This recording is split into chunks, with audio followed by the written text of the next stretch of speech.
My name is Lori Myers. I'm originally from upstate New York, the Adirondack Mountains. I've lived in South Carolina since 1987. I was born with BSD and Tetralogy of Fallot.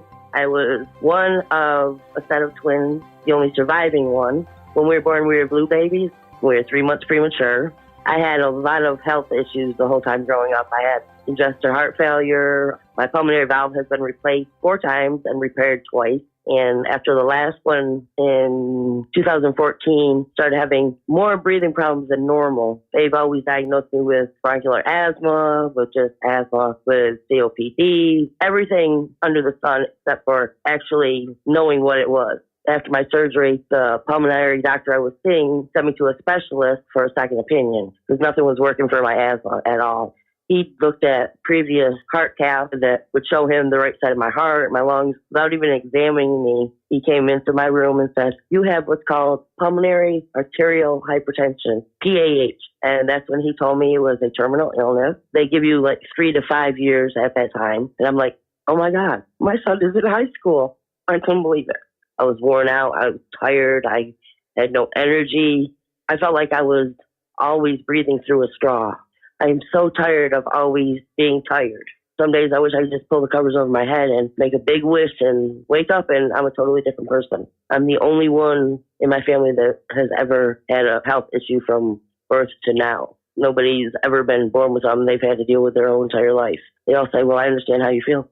Unless they've walked in my shoes, other than the people that I know have this, no one knows how we feel. It doesn't only affect our health physically, but emotionally, psychologically. Not only do I have a terminal illness with my heart, but now with my lungs too. And it's like a racing game to see which one's going to get me first. When my heart is stable, my lungs act up. When my lungs are stable, my heart acts up. Neither one of mine will survive the other surgery. Even doing them together, my lungs wouldn't make it through the heart, and the heart would make it through the lung surgery. And my chest cavity isn't big enough for an actual size heart and lungs that I should have. My son kind of ignores it because he knows what the realization is. He calls me daily. How you doing? Are you all right? Because I take care of his 2 kids. And my husband, if I don't answer the phone, he freaks out because he's worried. It's emotional for them as well as us. 3 years ago, they told me I had 3 months and my son was engaged. I had a grandchild on the way. The only thing I've ever wanted is to be a grandma. I wanted to be the grandmother like my grandma was. My doctor said, Lori, I promise you, if you listen to every word I tell you, if you do every single thing I tell you, you will see that grandbaby. I said, okay, I'm ready. What you got for me? And I followed his direction to the T. I didn't vary it. I didn't eat anything I wasn't supposed to eat. I didn't drink no more than 64 ounces a day. I didn't eat anything processed, nothing canned. I prepared everything. I absolutely ate no salt, unless it happened to be in it from some other means than me, but nothing out of a can. And I love canned green beans. I could sit down and just open a can of green beans, drain them, and just eat them plain. I love vegetables, but nothing processed. I lived on Mountain Dew. I mean, that was my drink of choice. I didn't drink alcohol. Well, gave up that, went to Sprite Zero. Loved it. I drank Sprite Zero. He said, you need to get to this weight. You need to do this, and just think what you'll look like for your son's wedding. I said, okay. So I did all that.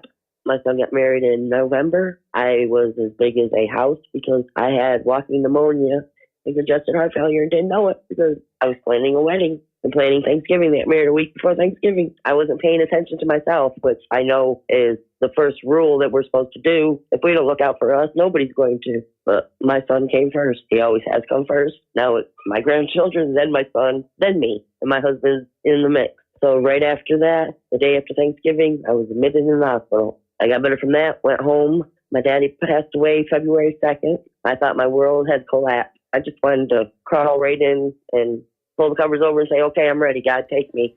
My 2 grandchildren are what gets me up daily, keeps me going. My doctor told my son after my granddaughter was born, you ever take her away from her, you might as well forget it. I've seen her every day. So I was diagnosed 2014. They said your average is 3 to 5, maybe 7 if you're lucky.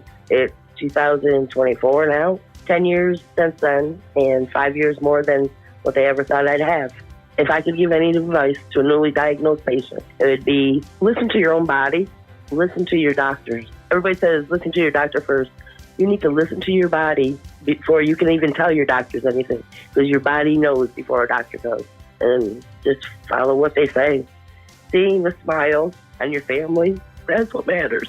Not the piece of cheese or the turkey sandwich or the hot dog at the ball game. It's a smile on your grandchildren's faces. My name is Lori Myers, and I'm aware that I'm rare.